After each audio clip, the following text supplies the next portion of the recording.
Hi, I am Dr. Somasekhar Rao, Senior Consultant Gastroenterologist and Hepatologist, Yashoda Hospital, Hitec City. What is viral hepatitis and why are we bothered about it? Viral hepatitis, in the name itself it says a virus which infects your liver and causes inflammation of your liver. There are multiple types of viruses which causes this inflammation or hepatitis. They are classified into hepatitis A, hepatitis B, hepatitis C, hepatitis E. So, hepatitis A and hepatitis E can be classified as acute viral hepatitis. Hepatitis B and hepatitis C, I am classifying it as chronic viral hepatitis.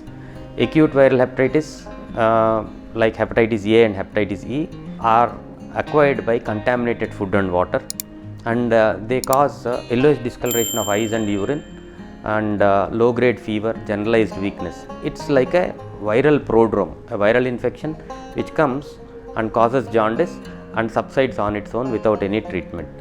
Only supportive management like hydrating the patient, and sometimes patients may have severe vomiting and all those things.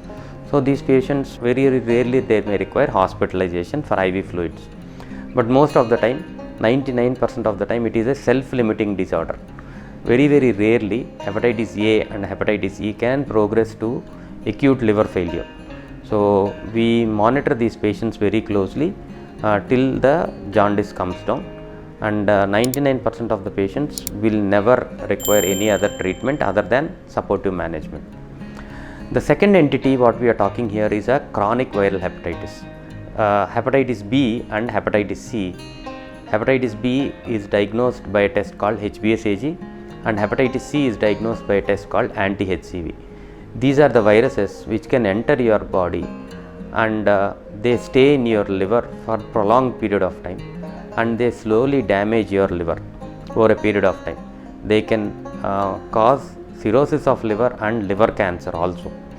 So knowing about these viruses is very important. Unfortunately, they don't present with any symptoms. So testing ourselves voluntarily for hepatitis B and hepatitis C will let us know if we have these viruses. Hepatitis B is a preventable virus, so everyone should be vaccinated for hepatitis B. If at all someone is found to be positive for HBsAg, so you have to consult your hepatologist. If it is in active phase, you will require treatment. If it is inactive phase, you will have to regularly follow up with your hepatologist. Hepatitis C is a only chronic virus which is curable today. Hepatitis C, if identified, can be cured with a single tablet which will be taken for 12 weeks time or 3 months, and 95 to 99% cure rates are achievable for the treatment available at this point of time. So knowing about these viruses plays a very important role in protecting our liver, and all of you should voluntarily get yourself tested for HBsAg for hepatitis B, anti-HCV for hepatitis C. Thank you.